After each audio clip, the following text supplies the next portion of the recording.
Le thermostat de l'automobile est logé entre le moteur et le radiateur. C'est une petite pièce d'environ 5 cm de diamètre. Jusqu'à ce que le moteur se réchauffe, il bloque l'alimentation en liquide de refroidissement du radiateur.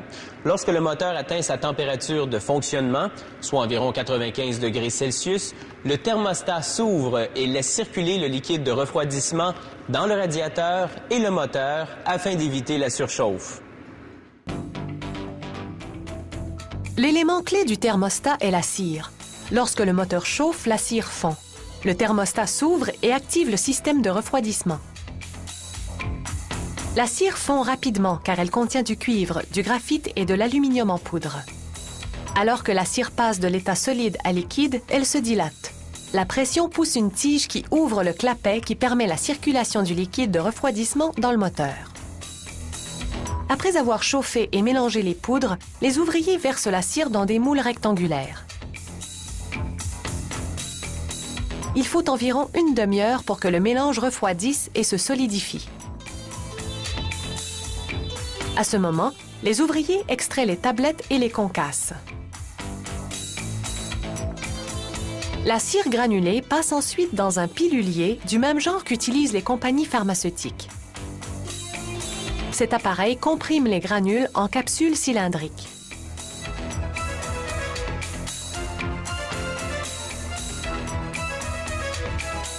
Pendant ce temps, les ouvriers insèrent une lame de cuivre dans une presse transfert à haute vitesse. Ces divers postes façonnent la cuvette de cuivre qui abritera la capsule de cire. Le premier poste découpe un cercle.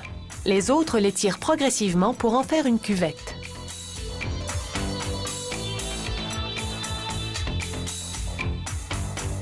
Une machine d'assemblage automatisée se charge ensuite des cuvettes et place une capsule de cire dans chacune.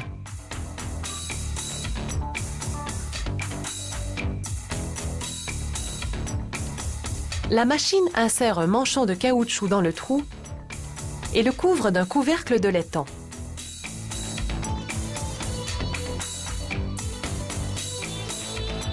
Elle replie ensuite la cuvette sur le couvercle afin de former un joint anti-fuite. La machine insère maintenant une tige en acier inoxydable qui ouvre et ferme le clapet du liquide de refroidissement. La tige passe dans le manchon de caoutchouc au centre de la capsule de cire. Comment fonctionnent toutes ces pièces ensemble? La cire fondue se dilate dans la cuvette et appuie sur le manchon de caoutchouc. Cela force la tige de pousser vers le haut. On chauffe maintenant les pièces à la température à laquelle le moteur doit être refroidi. Un dispositif de réglage serre la cuvette jusqu'à ce que la tige monte suffisamment pour ouvrir le clapet.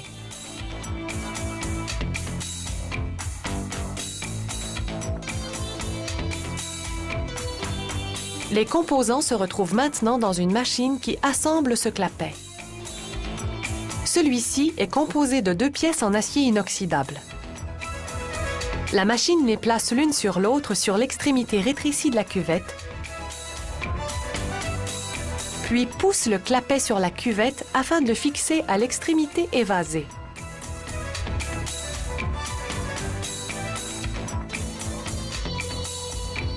À gauche, on voit la pièce avant l'installation du clapet, à droite, après. Pendant ce temps, une presse forme la pièce du dessus du thermostat, la collerette. Elle est faite d'acier inoxydable enduit de lubrifiant. Tout comme la cuvette, une série de matrices la forme progressivement.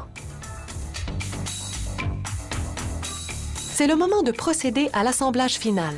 Tout d'abord, le bâti en acier inoxydable du thermostat. Ensuite, un ressort en acier inoxydable. Sa fonction est de fermer le clapet lorsque le moteur refroidit. Les composants assemblés sont maintenant placés dans le ressort, la collerette sur le dessus.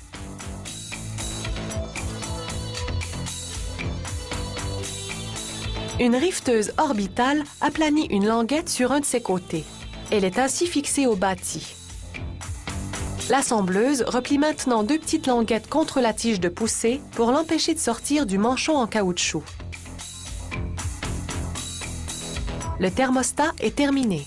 Cette démonstration illustre comment la cire fondue pousse la tige lorsque le moteur chauffe. Lorsqu'il refroidit, l'inverse se produit. Ainsi, même si vous bouillez de rage dans la circulation dense, votre moteur n'a pas à en faire autant.